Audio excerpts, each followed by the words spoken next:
Viewers, পবিত্র মাহে রমজান চলছে এবং পবিত্র ঈদ উল ফিতর আসন্ন। খুবই সংকটে আছে ব্যবসায়ীরা, বিশেষ করে ভাঙতি টাকার জন্যে। ভাঙতি টাকার খুবই ক্রাইসিস চলছে বাজারে।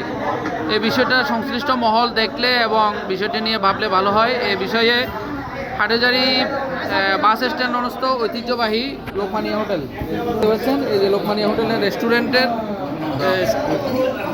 সদাগর যা বলছেন আমি একটু শুনতে চাই।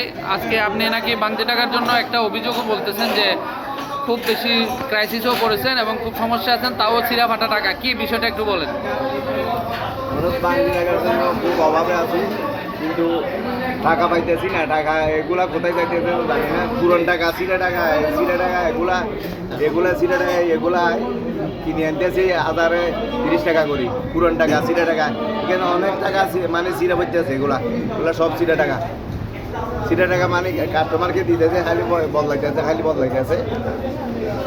এগুলা সব সিরা টাকা, এগুলা 1030 টাকায় কত করে আনতেছেন? 1030 টাকা করে আনতেছে। 1000 টাকা 30 টাকা, মানে 1030 টাকা। 1030 টাকা করে। আচ্ছা, এটা কারা বিক্রি করতেছে? এরা মার্কেটের এখান থেকে আনতেছি, বিভিন্ন নিউ মার্কেটের ওখান থেকে। যারা নতুন টাকা বিক্রি করে, নতুন টাকা তো পাইতেছি না আমরা। পুরান টাকায় কিনতে হচ্ছে 1030 টাকা করে। 1030 টাকা করে, নতুন টাকা পাইতেছি না। যাক, এই ক্রাইসিস নাগালের বাইরে। হ্যাঁ, এরা তো সিন্ডিকেটে মানে এরা ব্যবসা করতেছে, আমরা পাইতেছি না। এখন আমরা খুব অভাবে আছি, কিন্তু বাগদি টাকা পাইতেছি না ব্যবসার জন্য।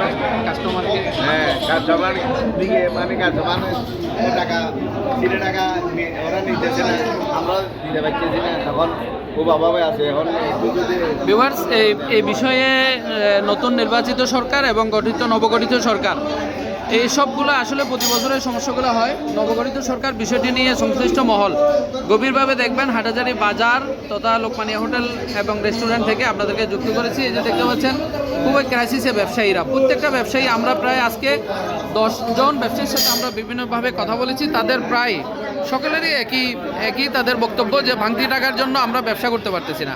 তো এই অভিযোগ এবং এই বিষয়টির সিন্ডিকেট ভিত্তিক এই বিষয়টির একটা দরকার, একটা সুরাহা দরকার। এটা না হলে কিন্তু মানুষের খুব কষ্ট হবে। এই যে রমজানের শেষ দিকে মানুষের ব্যবসা বাণিজ্যর আসলে খুব বিভিন্ন সেক্টরে মানুষ কিন্তু এই বিষয় নিয়ে খুব কষ্টে আছে এবং এই বিষয়টি আমি একজন সওদাগর থেকে বিষয়টি ক্লিয়ার করলাম। ধন্যবাদ সবাইকে। ভিডিওটি শেয়ার করবেন এবং সংশ্লিষ্ট মহল বিষয়টি ভেবে দেখবেন, আমি জানাচ্ছি। ধন্যবাদ। আসসালামু আলাইকুম রহমতুল্লাহ। হাটহাজারী সমাচার থেকে ভিডিওটি দেখার জন্য। হাটহাজারী বাস স্ট্যান্ড থেকে 22 রমজান গত হলো, 23 রমজান আগত। ধন্যবাদ। আসসালামু আলাইকুম।